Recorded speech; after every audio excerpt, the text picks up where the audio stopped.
এক গৃহবধূ ও তার শাশুড়িকে মাথায় বন্দুক ঠেকিয়ে 10 থেকে 12 ভরির সোনা এবং নগদ 35,000 টাকা নিয়ে লুট করে পালালো ডাকাতের দল।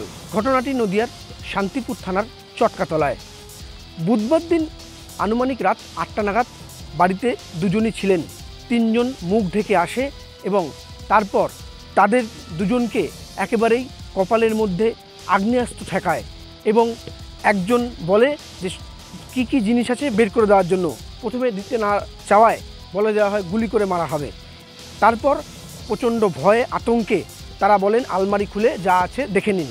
এরপরে দুষ্কৃতীরা দীর্ঘক্ষণ লুটপাট চালায়, ভাঙচুর করে আলমারি, সেখান থেকে 10 থেকে 12 ভরি সোনার গয়না এবং নগদ 35,000 টাকা লুট করে বাইরে থেকে তালা মেরে বেরিয়ে যান দুষ্কৃতীরা। এরপরে ঘটনাস্থলে আসে শান্তিপুর থানার পুলিশ তদন্ত শুরু করেছে।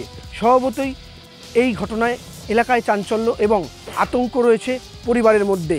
পরিবার চাইছে যারা দোষী তারা গ্রেপ্তার হোক এবং যে সমস্ত জিনিস খোয়া গিয়েছে সেগুলো যেন পুলিশ উদ্ধার করে। নদিয়া থেকে সুমন মজুমদারের রিপোর্ট, নিউজ টাইম।